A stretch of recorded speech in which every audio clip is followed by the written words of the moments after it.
Weird lenses.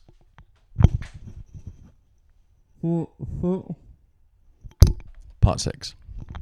This is the Laowa 2x macro 100mm T2.9 cine lens in PL mount. And this is how it looks.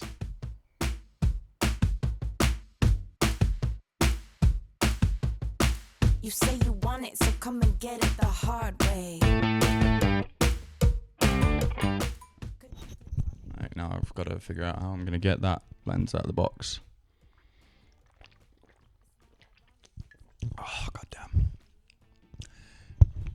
Yeah, I've got a caffeine problem. I don't drink coffee, and I really wish I did, because it'd be way more socially acceptable to drink coffee at like 6 o'clock in the morning when I get up. But alas, I do not.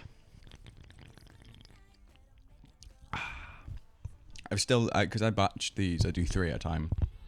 I don't know how the sound is, and I'm using a new mic. So, yeah, mostly I'm using this because I hate seeing somebody use, like, you know, the Rode Video Go or the lav mics, the clip-on mics, or mics that should have a lav plugged into them and then clipped somewhere else and hidden. I hate seeing people hold those. It irks me. We've spent years and like generations learning different tricks and things about how to hide microphones on video and in broadcast or whatever. Had a very brief stint in a newsroom. That wasn't for me.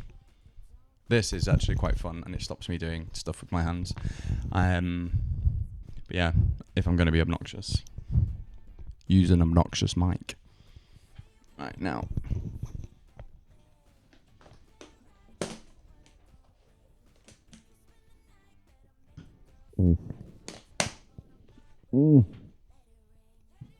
Probably should have got that out before. So the 100mm. This is a bit of a beast. Big boy. It's a great lens.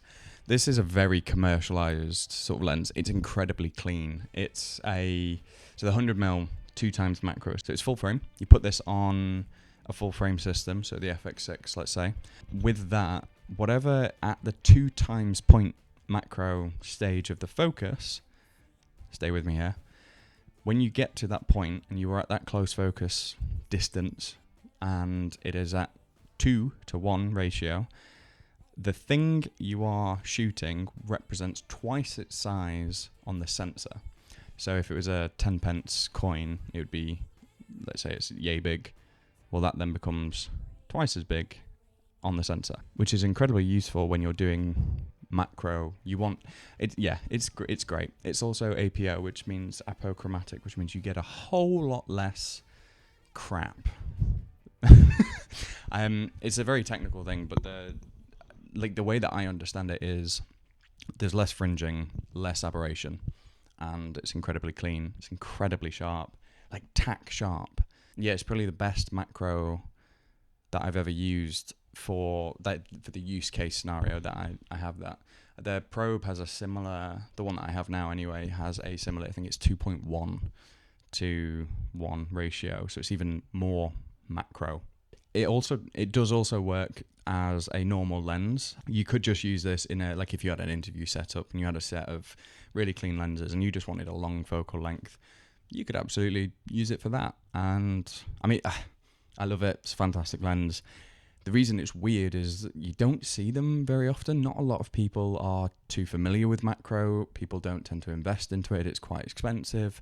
You need a lot more light because of the way that when you're that close to something, you don't get the ambient, you don't get everything in there, and it does,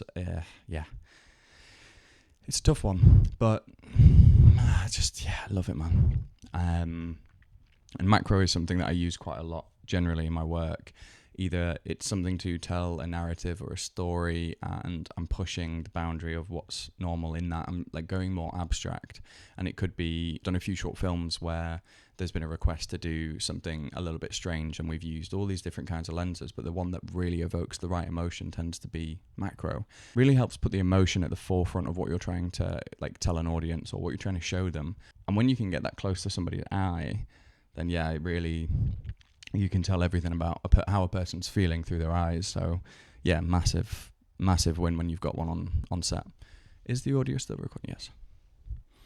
And then the other thing is when you do a lot of product work, so I work with a lot of beauty brands, alcohol brands, macro is such an important element to showcase all sorts of things. You want to show the quality of the product, you want to show the quality of the packaging. You're trying to do a teaser, whatever it is, macro is something that A, you have to know, B, have enough power to work with, and C, the lenses have to be good enough. You can't just turn up with, like, there's a lot of these diopters and stuff that are out, but their quality is pretty low. There's either a lot of iron in the glass, or there's like other issues with it, or it's just, cheaply made. Great for content, but that doesn't mean it's great working with a really high-end brand. Some of my clients are like really high-end whiskeys and gins and whatever else, as well as really high-end skincare. So I can't turn up with a 50 quid filter that I bought off Amazon. That's not going to cut it. It's not measurable in the same way. So yeah, like, it's a great lens, but it's also a bit weird. Maybe the least weird so far. It's still weird though. Plenty more of these. So stick around if you want to see more.